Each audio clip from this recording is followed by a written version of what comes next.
Hello, and welcome to the Weekly Scroll podcast brought to you by the Adventure Archive. My name is Ryan. And I'm the Three of Swords.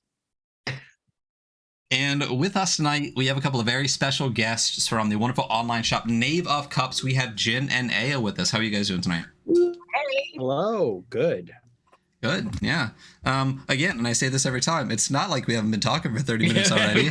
So it's great to know you guys are okay. So yes, yeah, we remain okay. Perfect. There we go. So I think right off the top, I think the question I've always had, and I don't think it was in your press kit, maybe it was, and I don't remember, why Knave of Cups? Oh, I think I don't remember exactly how we picked that card, but it was some kind of combination of we just love the little guy on it. And then also SEO Googling frantically to see how many people we were going to interact with there. But yeah, it's that fish in a cup that we just couldn't get over. Why does that little dude have a fish in a cup? Are they talking to the fish in the cup? What's going on there? And then especially I was the person that didn't know anything about tarot coming into this. So this was like proposed, and then I'm looking up like meaning. And it says like the fish is, symbolism of unconscious inspiration. The fish is actually kind of supposed to be whispering to the person. We all know how good fish are at whispering. Yes. So yeah. And I thought, no, this makes perfect sense. I like this. Yeah, I think really finding out that the page is supposed to be talking to the fish, we were like, all right, there's something going on there. There we go. There we go. And I guess the question I should have really asked first or said anything is what is Knave of Cups? What do you guys do? Do you want me to take that, Jen, or do you want to go? Sure, go for it. Okay, so Knave of Cups, we're a online tabletop boutique focused on inclusion and diversity. But really what that means is we wanted to make a online store that was kind of like, you go into lots of physical game stores and there's one shelf of all the indie stuff. And maybe it's a really good shelf, but it's just the little box. And we wanted to make one that was all that and focused on that and focused on some of the more esoteric and unique offerings in tabletop playing, and bringing in things like luxury playing cards and tarot cards. And, we'd love to get into handmade dice and stuff like that. There's just a lot of bespoke artisanal energy in this scene. So we wanted to make something that was sort of like a weird magic adventure shops for all of that stuff, Yeah, that's definitely something that I noticed. I come from the boutique gift shop world, and learning more about all of this stuff, I thought this is exactly the kind of thing that should be showcased the way that all these goofy little things that I have sold for the last decade were showcased. These handmade greeting cards and $80 staplers and ladles that are shaped like the Loch Ness Monster. These have the same kind of amazing artistic vibes. And I think that they deserve to be showcased that way. Yeah, that's maybe another way of looking at it, is that we are a tabletop game store that approaches things like a gift store, where it's kind of not necessarily a niche hobby. These are the things you need, get in and get out, but more kind of look at all of this wonderful, weird stuff we've collected for you,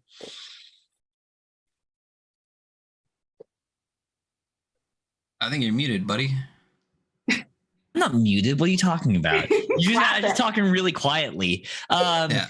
Yeah, you guys have a really cool and kind of esoteric collection. I've noticed there's a lot of solo journaling games.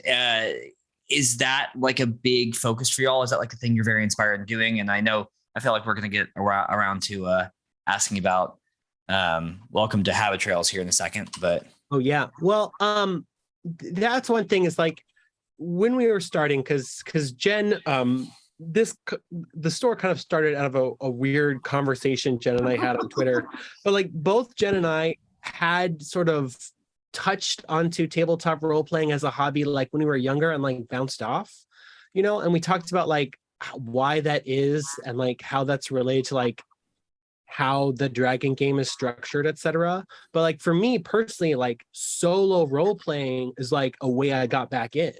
Yeah. It's something that I didn't really putting together a campaign, etc., learning to be the GM for my friends, it never clicked for me. It never worked.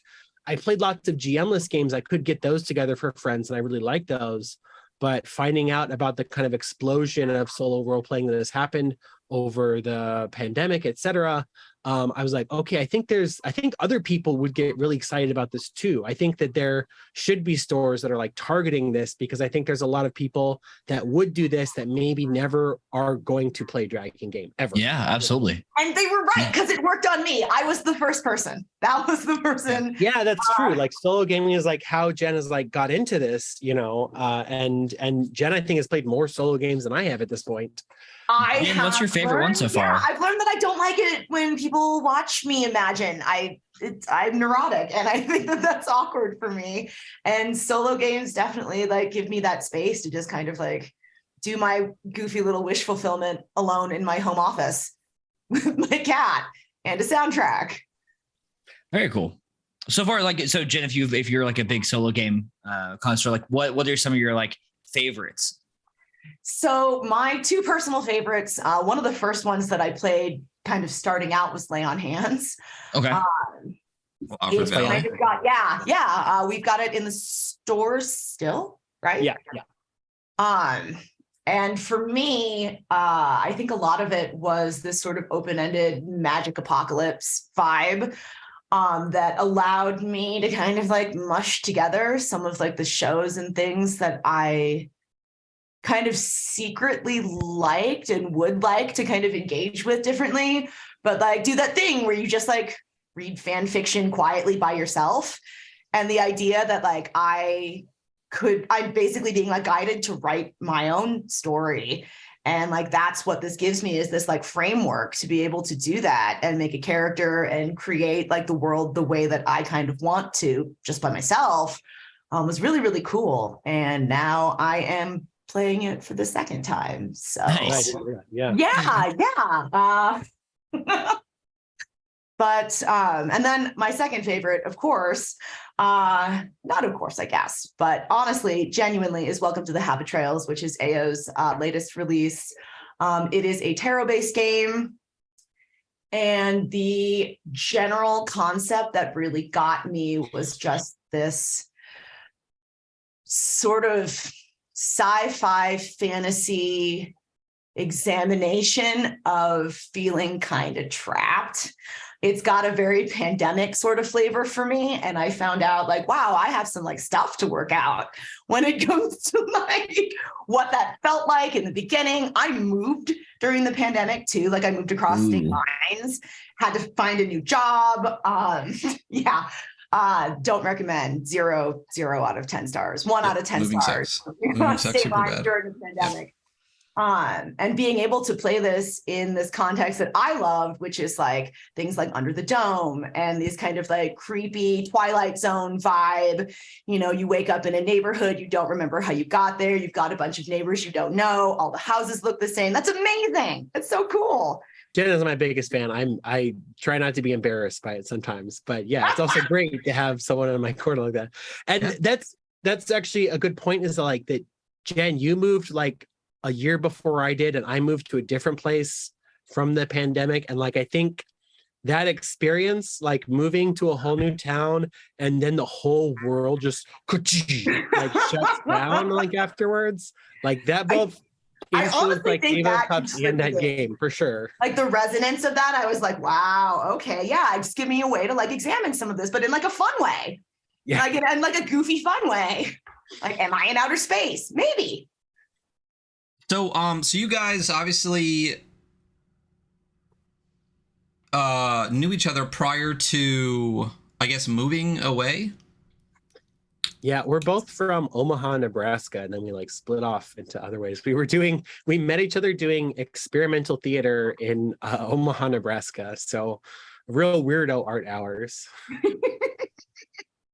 Yeah, AO moved away first to Portland, and then I moved to Denver like a year later.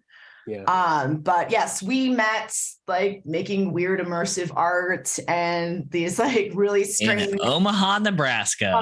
And honestly, I think a lot of places like that, like a lot of cities, like kind of mid-sized cities, are just big enough that you can kind of like do the wacky thing that's like scratching at the back of your brain. But just small enough that like all the creative people have like a lot of like stuff they need to work out. And yeah, that we filled a room full of balloons up to our waists and made people sit in it and listen to like a spooky soundtrack. Okay, I'm in. I would do that. Stuff. Yeah, that sounds tight. That sounds great. It's really hard to find that in bigger cities because they're like deeper and like probably a lot more of them. I bet in like a small place like Omaha, I assume Omaha, Nebraska is not super populated. It's not like it's under LA a million or anything. Yeah, yeah, I think it's 600,000 last I checked. Really? Yeah, the cosmopolitanness of it, I think depends on whether you're talking to somebody who like has lived there and moved, or whether you're talking to like the Visitors Bureau. But the energy I remember is that like there's enough creative, cool people there that you can get together and do cool stuff that no one will go to. And I was like, all right, after this, I'm doing things that I can ship to people. I'm doing things that I can put online and find weirdos elsewhere. I don't have enough weirdos here. Yes, Knave of Cups is definitely weirdo validation. That's another thing. So after you guys moved, you started the shop, but what you were saying, Jen, were you not a big TTRPGer prior to the formation of the shop and journaling games and pandemics and stuff? Not at all, not really. I played one Shadowrun campaign with my roommates in 2005 when I lived in St. Louis. And it was wonderful. It actually was wonderful. It was just like a lot. Yeah. I had a great time. I did have a lot of fun. Our GM was fabulous. And I think that's like to everyone's credit, like I did have a wonderful time, but it was just a lot. And I just didn't really like connect with it the same way that I think like all of this has. And also, yeah, I think a lot more people than we think are running parallel to a lot of stuff that indie TTRPGs are doing without realizing it. A lot of like creative writing kind of based stuff, journaling games. I tell people all the time that journaling games remind me of like the exercise that your goofball like English professor would make you do. Like, where did you come up with this? Like today you're going to imagine, like being in space. And then you're going to tell me like what the planets look like that you find while you're in space. You're going to write all class, and then at the end of class, we'll grade each other. And that's the kind of vibe that I think like a lot of people would be into if they knew that it existed. Yeah, absolutely. Gotcha. That's the thing that I always go on Reddit and like someone will be like, oh, this was an interesting zine, but not really a game, more of a creative writing exercise. And like immediately I might have to stop myself from writing the big reply about how that's good, but whatever.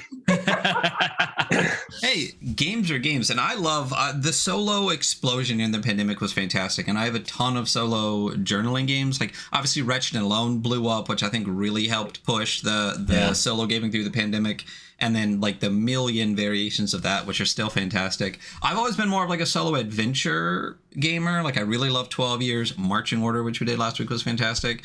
But the solo journaling, I think I'm less of a writer like than an adventurer, I think. So it's interesting to hear a lot of people talking about specifically solo journaling and how they can kind of like run with that. But talking about solo journaling games, we touched on this a second ago with tarot and with UAO writing games. We do have Welcome to the Habit Trails right here. So why don't we tell me a little bit about Welcome to the Habit Trails? Yeah, absolutely. So you mentioned Wretched and Alone, and that was definitely some of the first like solo, like completely solo different games of 4 that I played. I think Clever Girl actually by Matthew Graveland was the first one I the Jurassic Park one.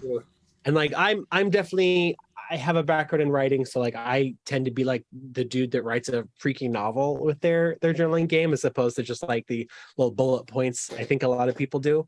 But yeah, I guess I got really inspired by Wretched Alone. I think I read a lot of them. I played a couple, and I saw, those games are built around like being doomed. You know, that like the whole idea is that like in every premise is like there's a way to win hypothetically, but statistically like you can't, and like that's like real life.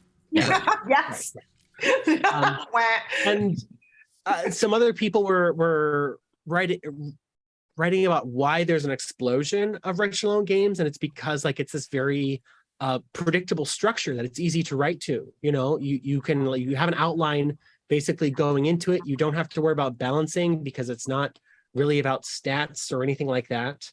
So I kind of like was working on the idea of making a system that was wretched alone, but even stripped down further, and making it like as statless and like fluid both to play and then also to write. Because I'm working on making this an SRD, and I want to make it so that it is targeted at people who have not written games before. So you can just like pick it up and, you know, write down some ideas and like knock out a game. That's my hope. And I, you know, kind of test that with myself, and like the theme that came up, I don't even remember where it started, but like this was in like the thick of like, you know, whatever lockdowns we had here in the US. So it was just like, I guess I've always had this idea about what it'd be like to be in like a human zoo. Like if like aliens put you in a zoo, like what is that like? What's that like for like the gorilla in the zoo, etc. And like I just started realizing how much my life like felt like that at that point. Like like I think something that happened to me a lot in the pandemic, I'd find myself like going to the coffee cart so I like saw a person, you know. And just kind of like realizing that was like it put me in a strange place, and I just was like writing little prompts based on that sort of like am I going you woke up and you're like, I need to do my like morning coffee loop so I can see my person. Yes, exactly. So that like my brain will see a human face, and then the parts of my brain that need to see a human face will do that, and then like I can go back to the other very not normal parts of my life. I was that person. You walk your dog on a little loop. You go to like the fancy dog store and you see the person, and then you buy a dog biscuit and you go home and you go back to working from home. But yeah, see, I've worked night shift for 10 years. So as how do I say this without sounding completely like a psychopath? I was relatively unaffected socially by the pandemic because I already don't see people and spend the majority of my life by myself. And I enjoy it. I got to a point where I was like, man, if I could go the rest of my life with people staying 6 feet away from me at the grocery store, I would be so happy. So it was a little different. I don't think I had that same sense of like shutdownness and doom that a lot of people had from the pandemic. But I also feel one thing you said about the wretched and alone system and like why it blew up so much. I'm curious if there's this feeling of like late millennial like doom nostalgia from everything from 2001 to 2008, and us just going, fuck, this is happening again, and you know, coming out with all of these games and stuff. Oh yeah, kind of squaring with like, oh, this is just the way it is. This isn't like a one event. This is just like how it is. That's true. I don't want to be like that, like the retro, that the doom part of it isn't like part of what made retro like a big success. Don't get me wrong. And I don't, I guess like something I did want to do in the game is like, I don't think like the isolation of the pandemic was all bad. I agree that like a lot of people had a second to reevaluate like yourself on a very fundamental level. You know, you don't talk to a lot of people for a week, 2 weeks, 3 weeks, and suddenly like you're like, wow, things I thought were, you know, core to my being are actually not, and are actually like choices I make about how I interact with people. So like I kind of wanted to build that into the game too, about like if you had a completely blank slate, if you were just completely disconnected from your previous life and there was no going back, who are you after that, you know? I think that's what resonated with me, was that like Zen nihilism of it. Like, you're free, like congratulations, like you can be someone new if you want to be. And I was like, I can't. Yeah, or you will be someone new. Like you are someone new now. You are someone new now, you know. But yeah, and I think taking tarot, like I've always sort of had a fascination with tarot, but never really understood it very well. And like for this project, tarot was exciting, first of all, because it's like this big spread of prompts. There's like 78 prompts as opposed to like 54. So it's just like a lot of little hooks to write on. And then they each have like their own little meaning that I can use as kind of like a starter for like writing that prompt. So like it was a lot of learning about tarot for me too. But it also like it has this contemplative feel that like, you know, giving yourself a tarot reading is sort of like a semi-meditative experience about asking yourself questions. And bonus, it just has this kind of spooky vibe to it just because it does have a very cool vibe to it. Yeah. It does. Yeah. You guys actually, when we started talking about getting together and doing something like that, I got this wonderful package that was mostly straight from these guys. I did get Welcome to the Habit Trails. Nope, that's for me. Some wonderful things, and you guys sent me a tarot deck to add the collection, the classic Rider-Waite, which is fantastic. And we talked about this before, the diversity on your shop between the games, the ephemera, everything. And I know that was a focus, and you said that to make it more boutique. What made you want to put, like, for example, like the toys and figures with like the tiny hands and stuff? Like, what was there kind of like a thought to just like, these are cool, let's do it? Or is a lot of that like more very specifically curated to kind of lead into like a specific vibe you guys want to have? I'll let you start that, Jen. Little of column A, little of column B. Yes, they are curated to a vibe, but really, you know, something that was really magical of the place I used to work, which is closed now, unfortunately. It had been in Omaha for 58 years before the owner retired at the age of 92, just before the pandemic hit, weirdly. So the shop closed after 58 years in January of 2020, which is extremely good timing because I can't imagine. No kidding. Yeah. These little gift shops are not the kind of places that are set up to weather something like the pandemic. But she chose to close in January of 2020. And one of my favorite things about working at that place is that we had a little bit of everything. We had like a kitchen section, we had greeting cards, we had fancy vases and original art and things for like your office desk and seasonal stuff. And it was a great place to sort of help people put together unexpected gifts for the people that they love and the people that they care about, whether that's like somebody's teacher or you're like going to a wedding, you really want to like show up and like bring the cool thing. A lot of people who went to that shop for a long time through their lives like to say that they like have things from there that they have kept forever because they're so cool and they like mean so much to them. And yes, like capitalism is terrible. Totally agree. But objects can be cool and little knickknacks, cool. You know, like that stuff can mean something. That stuff like stays with you. That stuff like gets in your heart. And I'm trying to get a meditating mushroom, you know, like seeing a meditating mushroom is an experience. Yeah. Seeing a finger hand is an experience that you get. Like, do you need a tiny finger puppet that looks like your own hands? Probably not. But like, what if you had one? Yeah, I think a couple.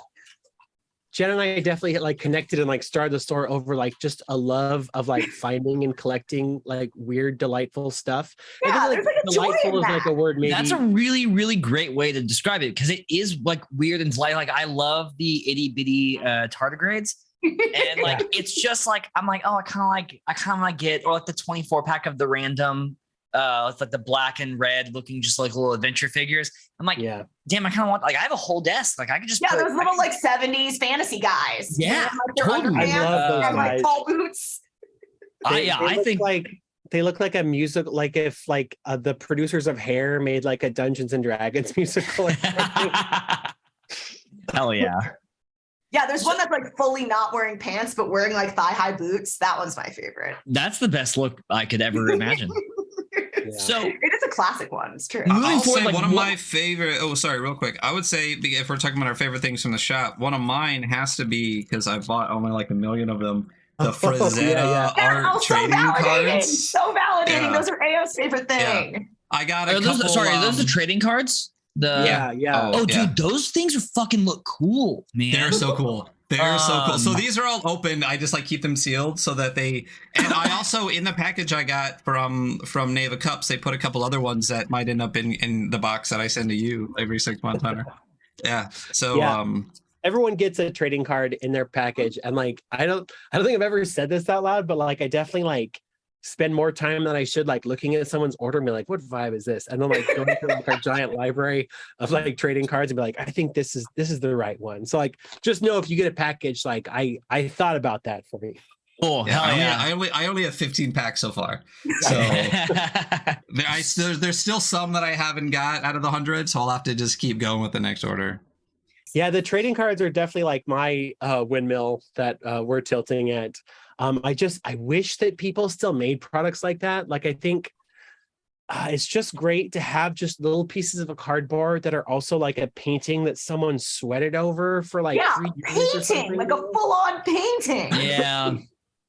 I mean, that's why I collected Magic the Gathering cards for so long, is because the art's so good. You know, I barely play at all. But so, you know, Knave of Cups, a great, cool store. Like, where do you guys see it kind of going in the future? Do you guys have any plans that you like would like to hint toward or talk about, like direction for the store to grow? Well, it's constantly changing is the problem. As an online business, yeah. Yeah, absolutely.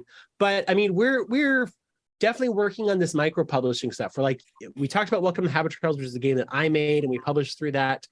We also, before that, we did Together Among the Stars, which is not a game I wrote. That's by Takuma Okada. Yeah, you got the special edition, the deluxe version. We did a risograph printed version of that.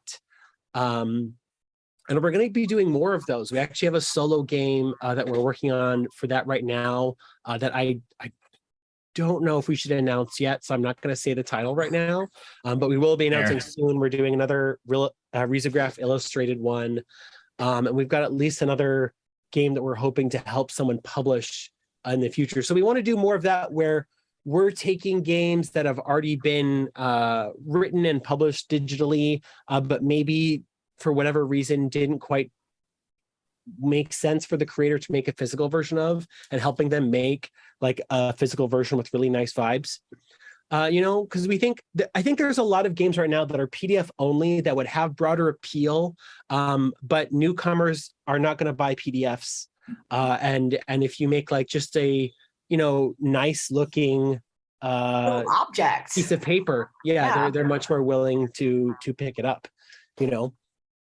So we're doing more of that.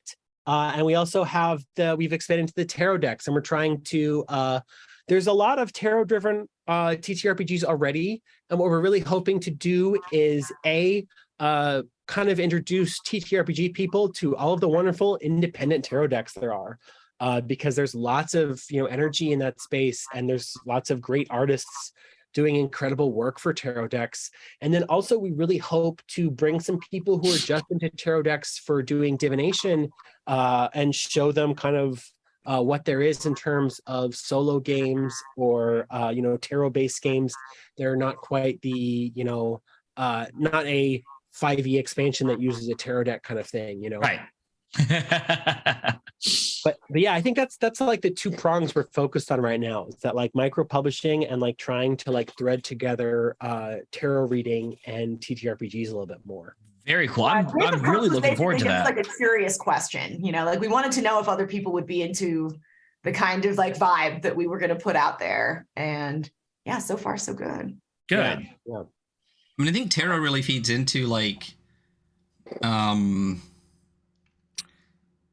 mean, a lot of TTR, we're just weird. You know what I mean? Like, we like the weird kind of niche stuff, like tarot. I remember being a kid in like Texas/Pennsylvania and asking my parents, hey, like, can I get a tarot deck? I think they're cool. And having to have a conversation with our pastor. And they told no. About the devil. Yeah. Letting the devil into your house. So of course, then I got obsessed with it when I was old enough to have my own money. I bought like 80 fucking tarot decks. But it's cool. Like, it's interesting, you know, whether you're sorry, real quick, we just got raided by DM Jeremy. Thank you so much for the raid coming in. We're here talking with Knave of Cups. But they're just neat. They're cool. Like whether you're into it or not, whether you believe in it or not, the art is gorgeous. Like the vibe is gorgeous. You can do so much stuff with it. And I'm so happy to see them expanding into like gaming, because just the prompts and even tarot. Are you guys also into like oracle decks as well, or is it specifically tarot? Because we don't really have a lot right now. We have like one that's specifically made for a game, and I would love to get more multi-purpose ones and things like that, especially ones that we could, again, because we're so much into solo role playing, and like a lot of solo role playing is using oracles to attach to non-solo games, etc. So we'd like to have more options like that. I don't know. I took off too much there, but yes, we want more oracle decks. Hell yeah. Sorry, just saying hi to the Raiders again. Thank you so much for coming in. There was one thing that I did want to ask that I wrote on a post-it note that I think I threw away. Well, we talked about this a little bit before, and without digging as deep as we did prior, Twitter's a thing right now so far for a little bit, for another day or two. For Pete's sake. And you guys do a lot of business on Twitter. One of the kind of like questions you put out there that I wrote down so that I could ask you later was, do you really do all of your business through Twitter DMs? And how has Twitter kind of affected your business, and how is the loss of Twitter gonna kind of affect your business, do you think?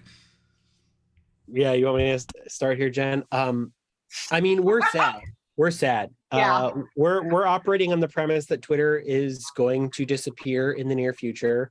It is our biggest platform in terms of audience. Like, we have mailing lists, we have other platforms, but like we get the most engagement on Twitter, and people seem to like us the most on there. And yeah, like we conducted a lot of business ourselves through Twitter DMs, which we have now moved over to other messaging platforms as literally like the DMs barely work anymore. Yeah. What is Knave of Cups? Like the soul of Knave of Cups has occurred over the last year in one long, unsearchable, mind you, Twitter DM. Yeah. Until like this morning, we moved over to Discord, right? It was today. Yeah, it was like freaking today. Welcome to the dark side. Which is searchable. It's searchable though. It is searchable. Yeah, it's definitely better. We should have done it sooner, but like we were just used to the platform. And it's like where we were spending our time. But yeah, I mean, like we're in the next week or so, we're gonna try more of like a full court press to be like, hey, this is going. So you're in a variety of other places. I don't. Yeah. But yeah, it's very funny because like we have an official email. We do lots of business through email, but we've also found that like pretty much every TTRPG person doesn't answer their email. Yeah, absolutely. We have to go chase them down on some other platform and DM them. I completely believe that. That's the one thing that I learned is that like apparently everybody would just prefer to do business through like DMs of varying types, and that's fine. But I'm secretly an old man at heart, and I'm like, email's what that's for. We're like a very unprofessional DIY community though, and like really, open up Gmail. I mean, it doesn't really make a lot of sense if you really think about it. I wouldn't want must have sent like but so yes. many just professional sounding, like drafted emails. So like everything is just right. And I'm like, I got one hit from that. I get into DMs. I send like 6. I get up. I go do something else. I come back and I'm like, oh, everyone wants to have a conversation with me. Got it. Okay. No one uses email except me. Yeah, email is literally just to get all the tracking notifications for all the packages I buy on Amazon and everything else. Like that's what email's for. And Twitter just is so much more conversational, kind of like, at least in the DMs without the soapboxes. Yeah. But it's going to be really interesting to see all of the various communities shoot to their own sections. Like all the art people are going to go to Tumblr, a bunch of people are going to go to Mastodon, politics Twitter is going to end up I don't fucking know where, maybe back on their own websites. But I'm excited to see where you guys go with the shop. I mean, we talked about this a little before. We saw you guys when you opened, because I don't know if we've said this on stream this time. You guys have only been around for about 6 months? Mm-hmm. Yeah, since April. So yeah, 6-7 months. We launched April 1st. Not a joke. It feels a lot longer. It does feel a lot longer. I didn't realize we'd been doing this for a year, and I thought I genuinely in my head thought you guys started right after we started. So like I thought like you guys had been open for at least a year. Did anything? It was that made time real slippery. Yeah, like, that was the thing that really kind of like drove it home to me is like time isn't real. My perception of time is all goofy, but like everyone's perception of time is all goofy. So that's interesting. And yeah, like it does feel like it's been much, much longer. But yeah, we launched about midway through the year. There we go. Well, not only that, I mean, again, we're all in different time zones. And Right, then yeah. and then for me, at least, like I said, I work night shift. Like when I wake up and when I go to bed are 2 different days all the time. Halfway through my day becomes a different day. I never know what day it is. I just know if I have to go into work and if there's something on the schedule for the show, and that's literally it. So time literally ceases to exist for me. That's fascinating. Yeah. Hey, listen, Do do you 2 years feel of night like- shift and tell me how you feel. Yeah, like untethered from like the rhythms of like the world sometimes, or like that's my question for you. Like, yeah. I definitely live in my own goblin time versus everybody else. He definitely. 100%. The worst thing ever is that I get off work at like 6:30 in the morning and nothing opens till 8, and there's no fucking way I'm going back out of the house once I get home. So no errands get done, not a single one. I have so many packages to mail. No, that actually now that makes sense. The 24-hour grocery store near my house was probably 24 hours because my old house was right down the street from the hospital. I wish I Yeah. had another 24-hour grocery store. That's where Omaha, it's at. Nebraska. You could have had a 24-hour grocery Hey, store. listen, sure, you know what? I'll just move Not to worth Omaha, it. Nebraska I'm for a telling you, don't go 24-hour back. grocery store. No, I'll just go back to Vegas. But we're talking about the future of the shop. I guess just talk about the shop a little bit. You guys are at knaveofcups.com, right? And then on Twitter, you're at Knave. I mean, if you just search Knave of Cups, we're going to find you guys. Since we just talked about this kind of like diversification from Twitter, where else do you guys have like new socials? Are you going to have a Discord channel since you guys don't just have logged a in Discord? right now because we're not sure if we want to have like a public facing one. That's a lot of, I don't know if we have the ability to moderate that effectively, and I wouldn't want get out of control without us being able to watch it. We have a TikTok that we don't use well, but we're going to get better at. We have an Instagram that mostly is just like we have like a scheduled feed, but if like you hit us up on there, we are paying It's attention. me. I will do Yeah, and that. it's a good way to see all of our new products because that's the same thing as we post on Twitter, where like every so often we'll just highlight new products that are on there. If you want to just kind of see the stuff we have and just like kind of get a drip feed of all that, that's a great place too. And yeah, but the best way to find us is to go to knaveofcups.com. All of our socials are in the footer there. And you can also sign up for our mailing list. If you order from the shop, you also probably have signed up for the mailing list. There's a little click box that you can opt in there. We don't email often. I try to make them fun to read. So. Yeah, we only do about like 2 emails a month right now. That might pick up if we start having to do more blogs and things like that with Twitter dying, but we really don't want to dump into people's emails that you don't want to read it. We want it to be a special, exciting email where you get to see all the paper delicious stuff that we've collected for you this month. All of our secrets. Yeah, exactly. Secrets that everyone can know. Yeah. So someone else said that Knave of Cups is a secret that everyone can know, and like we're like, yes, that is honestly like that one got me. I was like, that's incredible. That's a good one. That's a great tagline. Throw it on there. That's fantastic. Yeah. I mean, it does feel like you guys. Again, I've got some stuff from your shop. It's been really great. I was super happy when you reached out. It's been fantastic talking to you guys and getting to know you guys. Hopefully, if things keep developing in the future and maybe once Twitter dies and does stuff, or another game is coming out, you guys can hop back on and we can chat some more about Knave of Cups and what happens as we go forward from here. Yeah, if I could throw out one last thing is that like we are always looking for content creators or people who have like weird ideas to collaborate with us. If you have like a weird like odd shaped out of the box TTRPG idea, like we have a contact form on our website, and like the worst we could do is say we don't have time for that right now, but we always want to hear those weird pitches. Yep, you never know. Nice. Might as well ask. Yeah, I mean that's how you get stuff done. Absolutely. So, I mean, especially not on Twitter DMs anymore, but it all happens somewhere. Yeah. Boo. I tried to send AO a message and it failed 3 times, and then when it finally sent, it came up in the wrong order. Yeah. Then We're getting there. It's cool. sounds like Slow turn down. Sounds like the state of the world we're in right now. So again, seriously, you guys have been wonderful to talk to. We super appreciate it. Thank you so much for coming on the show. Thank you for having us. At some point, we do want to do like a solo game like something like we want to start playing them, but like we've been trying to do that for like 6 months now, but at least go through a lot of games. And I'm really excited to dig through Welcome to the Habit Trails when we do that. It was super awesome, and to read through, it's very exciting, especially compared to some of the other solo journaling games we've talked about. So I can't wait to get to that. We now are actually going to hop into a supplement special where we're going to dig through some supplements to some of our favorite games. So if you're here in chat, stick around for that. And yeah, so again, you guys are fantastic. Thank you so much for being here. Oh, yeah, absolutely. Absolutely. Yeah. So we'll be right back, everybody, and see you in just a moment.